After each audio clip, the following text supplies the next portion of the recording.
I was going to ask you one more thing about these films here before I see if anyone else, which is the fact that it's very hard sometimes in your movies, and it transfers into your feature films as well, to not know how you're supposed to feel. Yeah. And you sit there and you think, well, you know, am I supposed to be laughing at this, or am I supposed to be crying really? And I mean, I don't know, that's something that's very difficult for me to, as an audience perhaps. Yeah. It must be very hard to, as a filmmaker, to actually do that purposefully, absolutely. I don't sit and in a room and think when I'm editing, this will make people laugh this bit, or this bit will make people feel really scared or really sad. I make everything instinctively. I don't. If I watch something and if it doesn't feel right, then I'll change it, and I'll keep changing it until it feels like I want it to feel. But I could never break my work down like that, you know.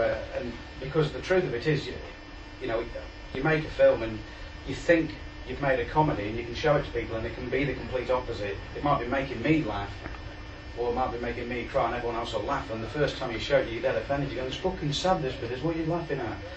But the truth of it is, you know, an audience, everyone takes their own things from it. Unless you make a really cheesy, you know, formulaic film, everything I do has always been instinctive, and you know, I don't choose to analyse it. I just kind of try and respond to it with feeling rather than thought. Okay, but surely, I mean, that answers the question, but surely at some point in the filmmaking process, do you have to be interested in, I mean, do you have to have a direction in which you're trying to make a style or something like that? Of course, but what drives my film isn't necessarily the script or the ideas. What drives my film, the reason I made this film is because I've lost some, the reason I made my new feature film is because I've lost some friends very close to me, and there's people who are responsible for their deaths in some way, and nothing can be done about it.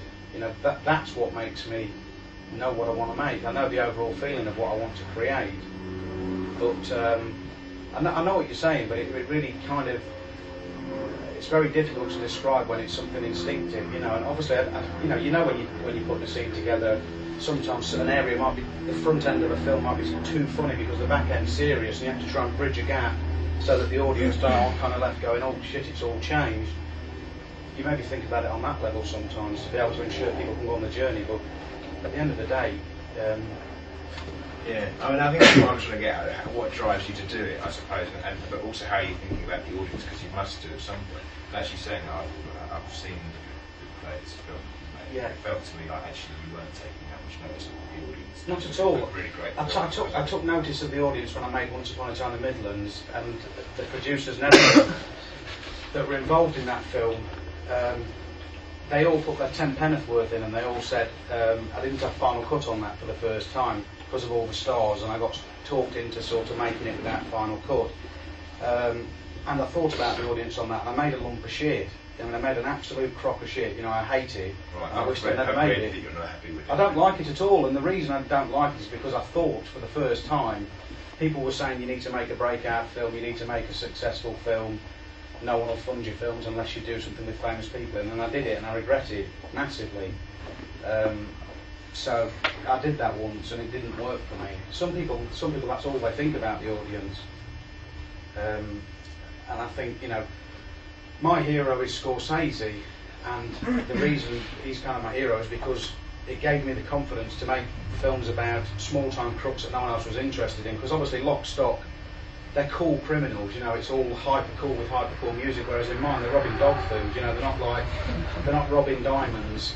And so watching Mean Streets gave me that inspiration that he'd made a film about the people that he knew. It wasn't the top level gangsters, these were just small time schmuck gangsters, and that gave me inspiration that I should look closer to home and make stories about people I cared about, you know. I've got a question. Yes. Did you find the transition between your short films to feature films harder because you're trying to cram a lot more in? So.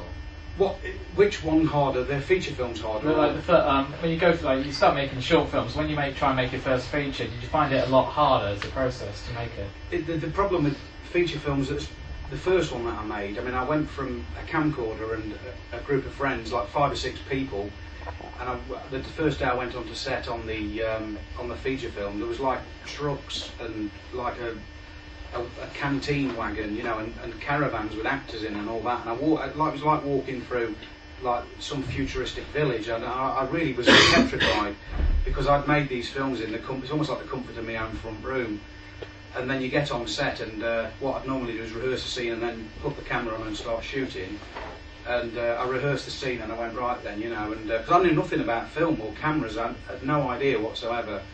And then he said, well, you'll have to come back in an hour. And I'm like, what are you on about? And he's like, well, we've got to light it. And, you know, and then I was like escorted off in a minibus, and then all these guys went in with lamps, and I spent an hour lighting the scene. And then I come back and I had to kind of start again, because I built everyone up to this fever pitch. So I had to learn quite quickly that I could go in for those sort of things, and I'd only do a very, very light rehearsal just to get a rough shape so they knew where the actors were going to be in the room or wherever they were. And it was a completely different experience, and one, it's so much slower. It was on that, and it wasn't until I made my last, the film that's on at the moment, Dead Man's Shoes, that we actually tossed all the lights out, and I said I want to be able to make a film like I make with Paddy, where I go out in Paddy's car for the day. We just pick a wig and a set of teeth and go off and make something. I wanted to be able to take that and apply it to film. I said, is there any way I can actually shoot like that on film? And this DOP we met just said, you don't need lights anymore. You know, you maybe, if it's pitch black in a street, you might need one lamp throwing on it, but it shouldn't, you know, stop you. So we treated the film camera in this film like a camcorder. It's a little bit more time consuming, just with swapping reels and things like that, but basically this is the first time that the two worlds haven't been massively different, you know.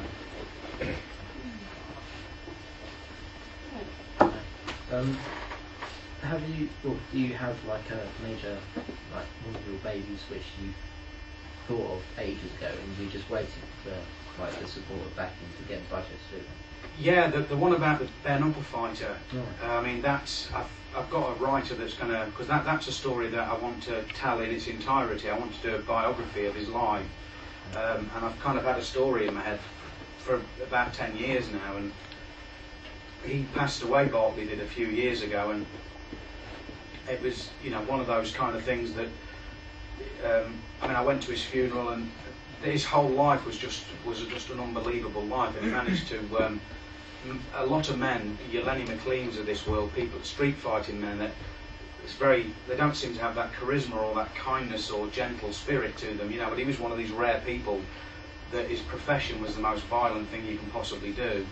Yet he was the sweetest man in the world to be around, and the kindest. You know, he wouldn't hurt a fly. It was this really mad. So it was like this gentle giant, and when you've had access to somebody like that, it's a rare privilege, especially the gypsy community, because you don't normally get access to that. But my dad had boxed for him in the 70s, and I went up and boxed up on his plot when I was a kid with my mate Paul Fraser, and so I just got access to that. And I've always wanted to make it, but it's one of those that because he's passed away, if I do it, I've got to do it on my own terms, and to be able to show like the fight at Doncaster, where there's thousands of gypsy caravans and thousands of people, you can't get that for free.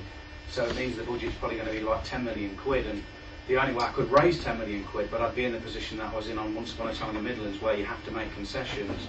So I'm waiting for that point where one of my films breaks out and someone says, what you've just asked me, have you got a project that you want to make, and I can do it with Final Cut.